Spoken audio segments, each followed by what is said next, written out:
Добро пожаловать на канал Рецепты из тетради. Сегодня я предлагаю приготовить классическое прусское блюдо – кёнигсбергские клопсы. Это нежнейшие фрикадельки в бархатном сливочном соусе с каперсами. Блюдо старинное, звучит строго, а на деле очень домашнее, уютное и невероятно вкусное. Полный перечень ингредиентов, а также краткую инструкцию по приготовлению вы, как всегда, найдете в описании под видео. Итак, в первую очередь нам понадобится 60-70 граммов белого хлеба или, что еще лучше, слегка подсохшей булочки.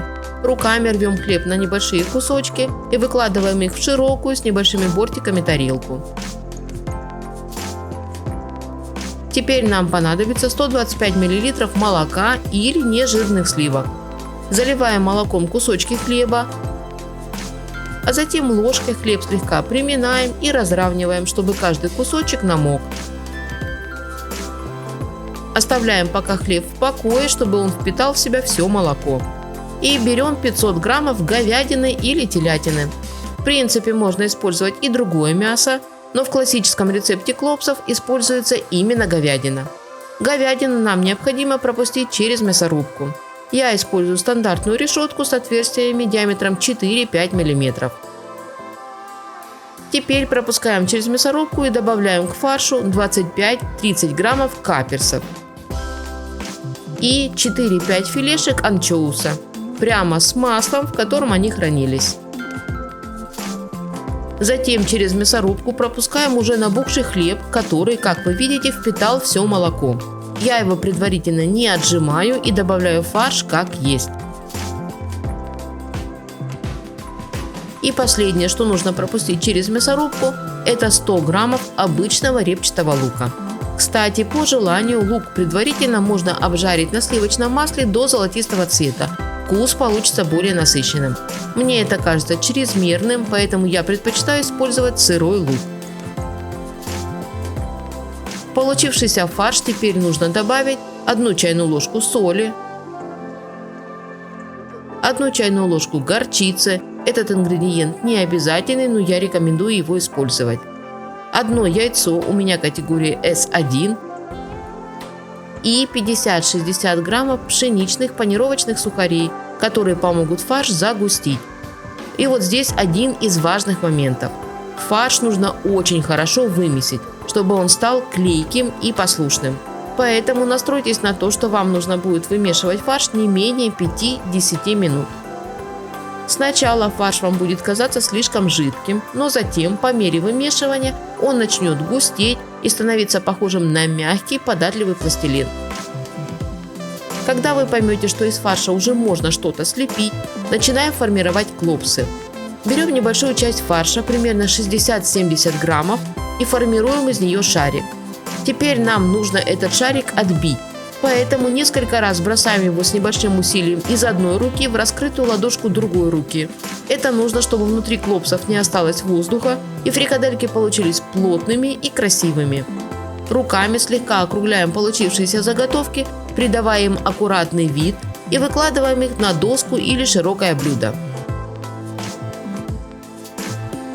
У меня получилось 14 вот таких заготовок, которые пока отставляем в сторону. Теперь в кастрюлю наливаем 1 литр бульона, желательно говяжьего, но подойдет и любой другой, у меня, например, куриный. Также вместо бульона можно использовать и просто воду. В бульон добавляем несколько листиков лавра и несколько горошин черного или душистого перца, а также 200 граммов лука, который предварительно нужно нарезать на небольшие дольки, чтобы он лучше отдал свой вкус и аромат. Ставим кастрюлю с бульоном на огонь и доводим его до кипения, чтобы бульон не столько кипел, сколько сохранял одну температуру. И теперь аккуратно, используя шумовку, по одному опускаем наши клопсы в горячий бульон. Важно! Бульон не должен кипеть от слова совсем. Максимум, что бульон может делать, это еле-еле шевелиться или слегка подрагивать. Благодаря этому клопсы и получаются максимально нежными и сочными. Томим их в горячей воде на протяжении 10-15 минут. А затем достаем клопсы из бульона и выкладываем на блюдо или в тарелку. Практически готовые клопсы пока отставляем в сторону. Кстати, бульон, в котором томились фрикадельки, не выливаем, а процеживаем через сито. Какая-то его часть нам понадобится позже для соуса, который мы сейчас и начнем готовить. На сковороде растапливаем 30 граммов сливочного масла. Устанавливаем минимальный уровень нагрева и добавляем в растопленное масло 30 граммов муки.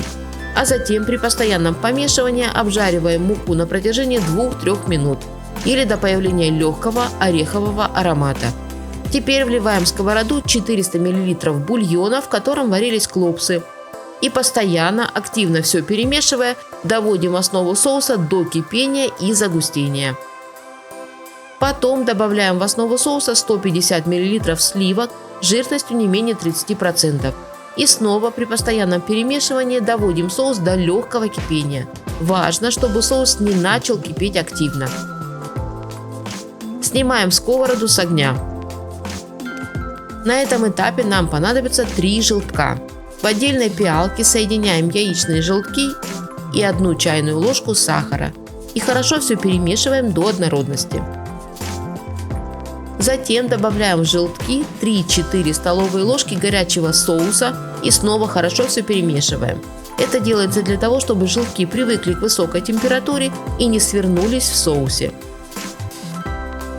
Прогретые желтки выливаем обратно в сковородку и снова хорошо все перемешиваем до однородности. Потом добавляем в соус 2 столовые ложки лимонного сока и еще раз тщательно все перемешиваем.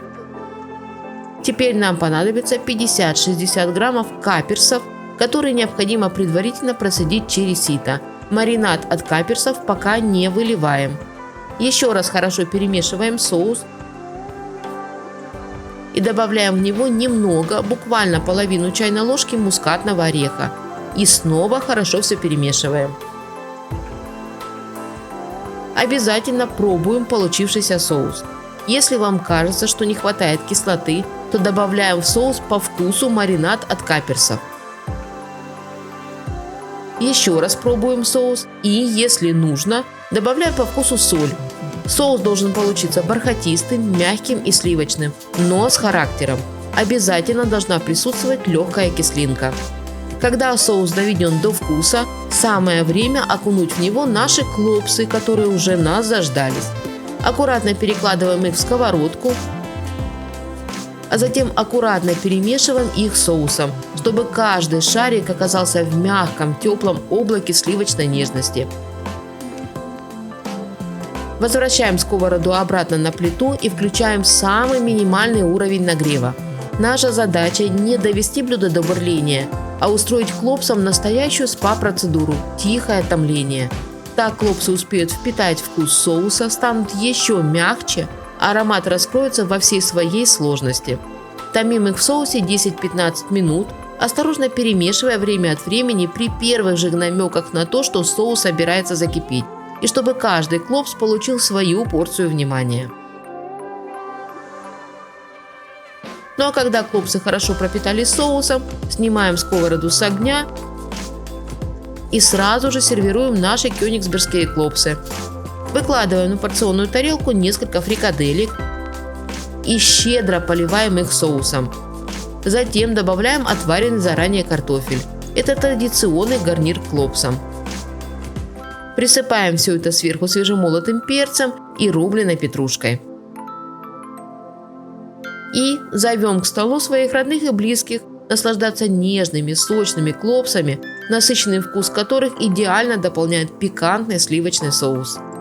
Вкус у кёнигсбергских клопсов глубокий, теплый и немного старинный, как будто из бабушкиной кулинарной книги, но при этом удивительно современный и гармоничный. Это те фрикадельки, которые хочется есть медленно, с удовольствием, в теплой компании и за неспешной приятной беседой. Я уверена, ваши домашние точно по достоинству оценят это блюдо, а вы, скорее всего, добавите этот рецепт в список самых любимых. Не забывайте ставить лайки, если вам понравился этот рецепт. И, конечно же, подписывайтесь. У меня в тетрадке еще много вкусных и интересных рецептов, которыми я с радостью поделюсь. Мира всем нам, здоровья и чистого неба над головой. Берегите себя и своих близких. Приятного аппетита и до новых встреч!